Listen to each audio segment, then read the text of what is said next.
Hello, my lovely little gemstones, it's Afira, and welcome back to Fluffuary, a month-long event dedicated to Standard-side ships of all kinds. This is day 25, favorite Patton ship, and for this day I have chosen Royaliceit. The title is A Turn in the Spotlight. In the summary, Patton has always loved theater, ever since he was a child, but standing under those stage lights, he always freezes up. Thankfully, his boyfriends are there to help him do what he loves. Patton wrung his hands together, eyes closed as Virgil applied the last of his makeup. He had already been scolded for touching his hair and tugging at his costume by the techie, but Patton just couldn't stop fidgeting. There, done, Virgil said, turning to the counter and grabbing a small spray bottle. Close your eyes and don't breathe for a sec. Patton held his breath as Virgil sprayed his face, setting the makeup before putting his brushes away. He flinched at the cold mist, then felt a gentle pat on his shoulder. "Knock 'em dead, Pat," the techie encouraged quietly, and Patton smiled nervously at him. "I'll do my best," he promised, hopping off the stool and leaving the dressing room. There were other people who needed to get ready still, so he wouldn't take up space in the cramped room. Patton grabbed his phone from his backpack in the corner of the back hallway, taking a seat as he scrolled through his favorite videos. His heart was starting to race, and he needed to calm down before he started crying and ruined his makeup. Footsteps rushed back and forth in front of him as actors and techies alike were getting themselves ready for the show. He tried to ignore them, to focus on the cute cat videos on his tiny phone screen instead of the impending breakdown he was facing. Then a pair of footsteps approached him and stopped, and Patton tried to shrink away from them, hoping they wouldn't yell at him for being in the way. "Patton, are you all right, my love?" He looked up to see his boyfriend Roman standing there, decked out in his full makeup and costume. Patton faked a smile as their eyes met. "Of course I am. I'm just waiting for things to start." Roman didn't look too convinced, and he knelt in front of Patton, noticing what he had been watching. "It's okay if you're nervous, darling. Even the greatest performers get a few butterflies before opening night." "But I'm not a great performer. I only have 3 lines," Patton insisted as Roman sat down completely, crossing his legs. "So? Doesn't Thomas always say that every part, no matter how small, is important? Your 3 lines are incredibly important." Patton grimaced, crossing his arms and curling in further on himself. "But what if I screw it up? What if I freeze up and forget what I'm supposed to say, and then the whole play is ruined?" Tears pricked at his eyes suddenly, and he tilted his head back so he wouldn't run his makeup. Roman reached for his hand, patting it gently.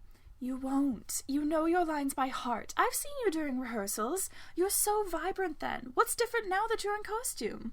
"The lights. And all the people watching me. That's different than just being in rehearsal," Patton insisted, dabbing at his eyes with the edge of his sleeve. Luckily his costume was dark, so he couldn't tell if he had rubbed any of his eye makeup off. Roman winced, trying to think of some way to comfort his boyfriend, but before he could say anything else, his name was called by someone down the hall. "Hey Roman, director wants you."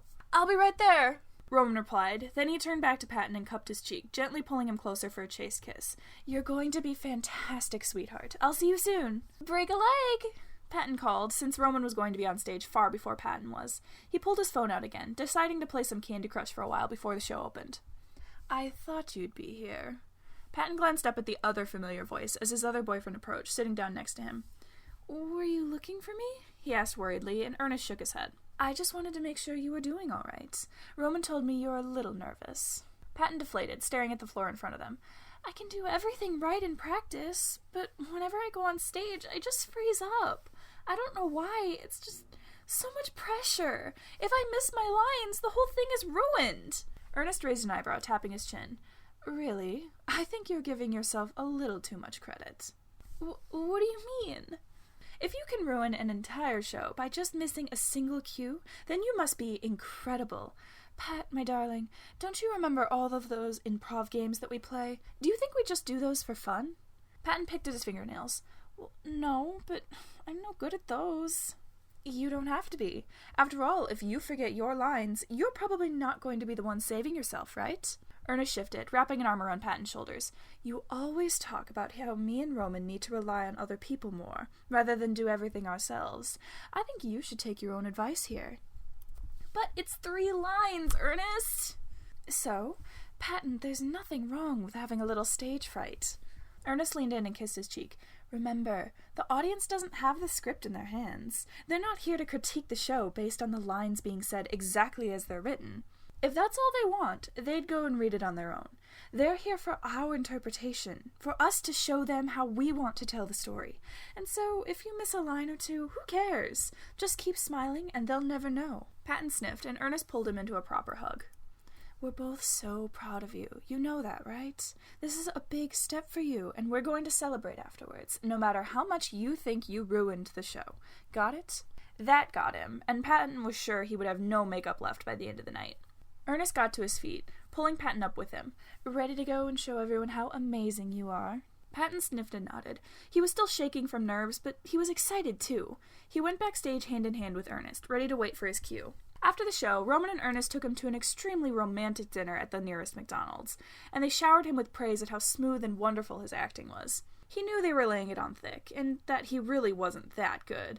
But he just let them talk, and reflected on how extremely lucky he was to have not one, but two boyfriends who loved him so unconditionally. Thank you all so much for listening. Make sure to like, comment, and subscribe to make sure you don't miss the rest of the series. If you like my writing and you want to hear more, you can check out the other videos on my channel, or my AO3 link is in the description if you'd like to read them for yourself. See you next time!